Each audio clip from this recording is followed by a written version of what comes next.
morning, ladies and gentlemen, and welcome to the Mungus Factor. I'm your host, Hugh Mungus. Today we will be doing a synopsis of the Vietnam War and how it has affected our people and the country. We will be going through everything from the start of the war all the way to the bitter end.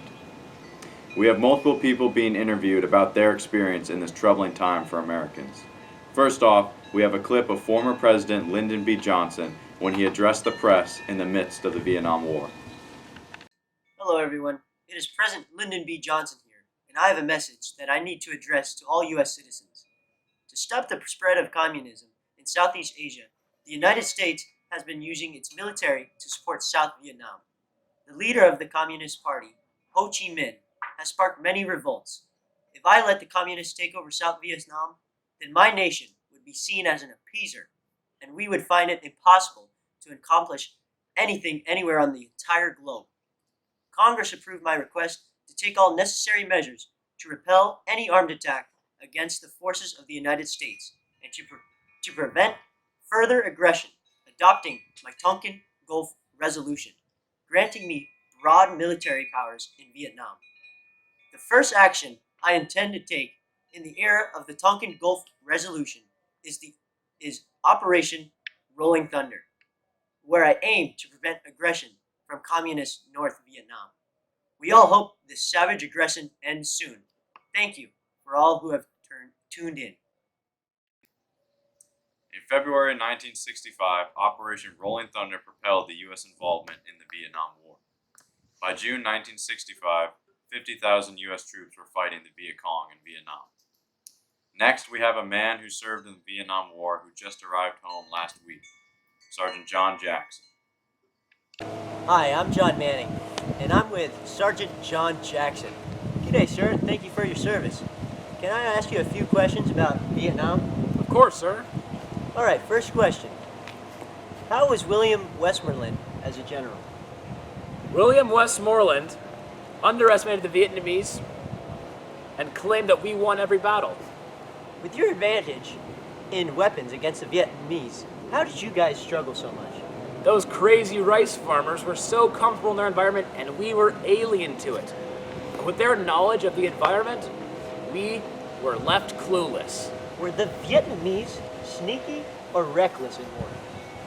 The Vietnamese were crazy. They were very sneaky and set thousands of booby traps and let civilians into the war. What was a key factor of the Vietnamese' success? The Vietnamese had a series of underground tunnels that guerrilla warriors called home. The further we attempted to push them out of their land, the further that they went into it. How did these things affect morale?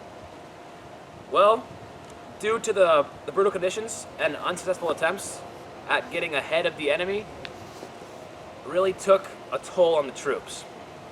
We were required to fight by law, not by our own decision, and the morale steadily dropped as the war dragged on. Many of us turned to drugs and alcohol to waste away our problems. What fueled the U.S. troops to fight in a war that they didn't believe in? But the troops were filled with patriotic pride that the fathers of them had in World War II. Thank you, Sergeant John Jackson. All of us here at the Mungus Factor thank you for your service.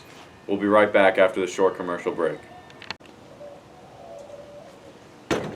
I'm Uncle Sam, and I want you in the U.S. Army to fight the Vietnamese. Talk to your recruiter and be ready for the draft. Welcome back to the Mungus Factor. Next, we have an interview with Mr. Frank Stanton from the Red Cross. Mr. Stanton, how are you doing today? I'm doing good, sir. Thank you. So what was the Red Cross doing in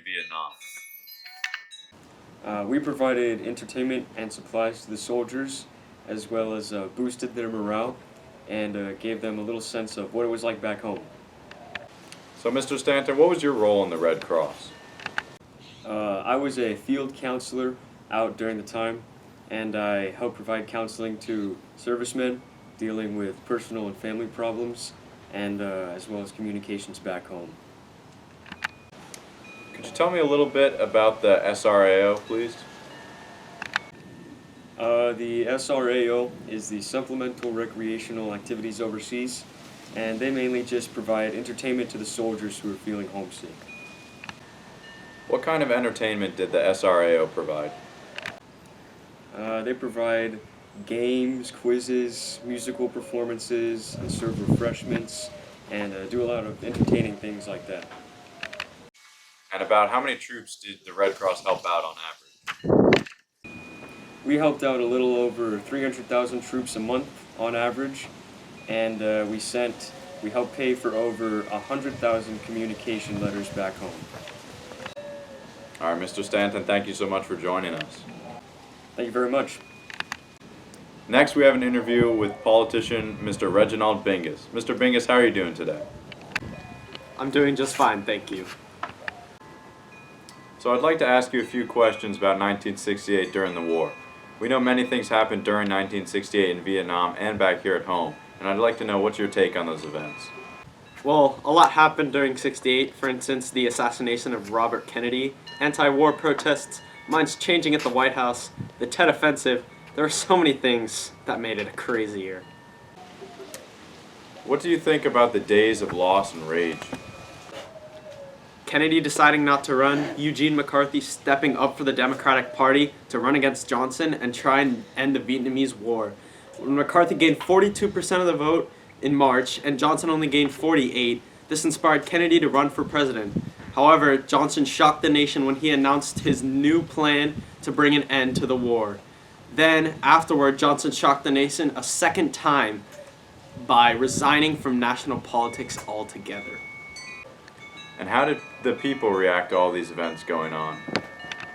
The people were divided due to Johnson's new policy, and the people were flustered and in a state of rage due to the assassination of Martin Luther King Jr. in April. Violence ripped through many cities, destroyed neighborhoods, and burned buildings. And only a couple months later in June, Kennedy was shot as well after winning the vote in California. Americans were very devastated and horrified at the loss of their two inspirational leaders. I know that the youth were inspired by all this. What can you tell us about the protests on college campuses? College campuses exploded with protests of anti-war and social issues. Among 40,000 students on 100 college campuses participated in 200 demonstrations across the U.S., the biggest being at Columbia University. The students took over buildings and the police had to arrive, and over 900 arrests were made. Also, one more thing before I let you go. What was the race for president like? With Kennedy dead, Hubert Humphrey, Johnson's right-hand man, was pitted against McCarthy. McCarthy had little chance of beating out Humphrey due to the support that President Johnson gave him. In August, the delegates arrived in Chicago, and so did a massive 10,000 protesters. Many came to voice their displeasure with Humphrey's nomination. 12,000 police and 5,000 National Guard members were mobilized as a result of this. And on the 28th of August, riots broke out when the votes were cast. The event was televised, and the police moved in the crowd with hostile intentions. All right, Mr. Bingus, thank you so much for your time and have a good one. Thank you. Bye. We now have an interview with a Vietnam War soldier just about to come home from the vicious fight out in Vietnam. Mr. Rainman, how's it going? Above ground, sir. That's what matters now. Glad to hear it. Anyway, what did you experience during your service in 1968? 68. What a terrible year. The Tet Offensive smacked us straight in the face. The surprise attacks by the Viet Cong forces. Also, for those of you that don't know what Tet means, it is essentially the Vietnamese equivalent of Chinese New Year, and it happens on January 30th. Yeah, we thought the war was on pause for a week due to the peace treaty for Tet, but the first night they hit us hard. Attacked about 100 towns, 12 air bases, and even the U.S. Embassy in Saigon. They killed about 5 Americans, but we only lost 3,000 compared to their 32,000. Well, I'm glad we didn't lose any of you out there in Nam. Stay safe out there, and we're waiting for you guys to return home. Thank you for your time and service. Not a problem, sir. Thank you. We'll be right back after the short commercial break. Are you tired of crashing your bike?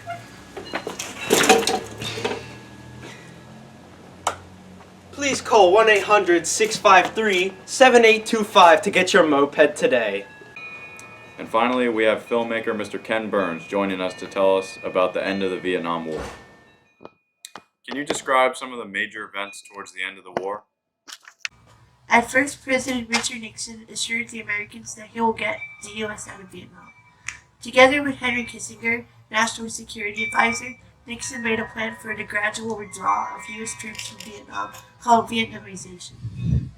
One important event that shocked the Americans was the My Lai massacre. Not finding Viet Cong rebels, U.S. troops rounded up 200 innocent Vietnamese, mainly women, children, and the elderly, in the village of My Lai and shot them. At Kent State University, a massive student protest led to the RDC building being burned. The National Guard responded by firing into the crowd, killing 4 and wounding 9. This caused outrage throughout America. What can you tell us about the legacy of the Vietnam War? The Vietnam War left behind a painful legacy. 58,000 Americans and 2 million Vietnamese died. Out of 3.3 million soldiers who served, 500,000 developed post-traumatic stress disorder or PTSD, leading to depression, drugs, and suicide. 1.5 million people fled communist Vietnam.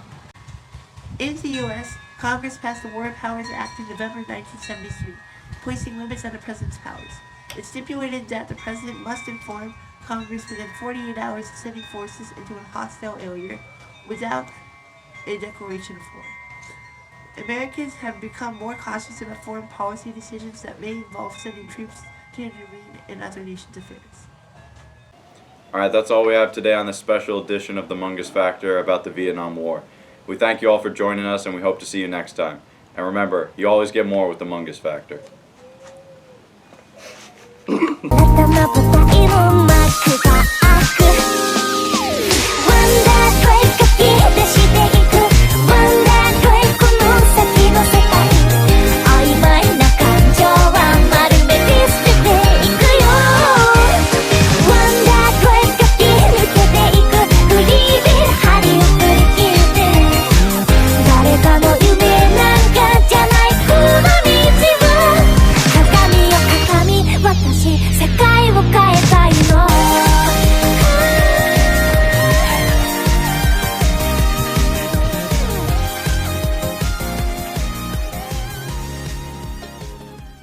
Can you spare a little time to ask a few questions?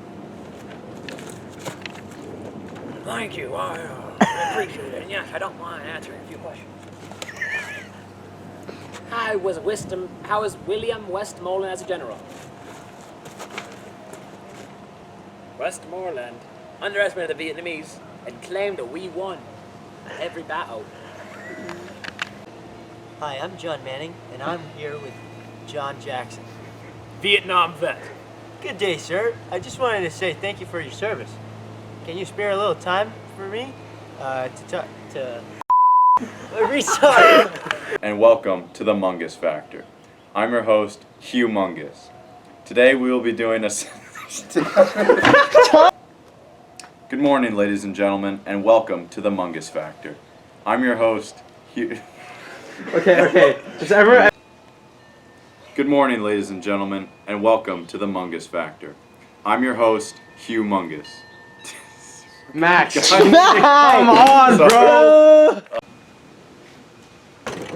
I'm Uncle Sam, and I want you in the U.S. Army.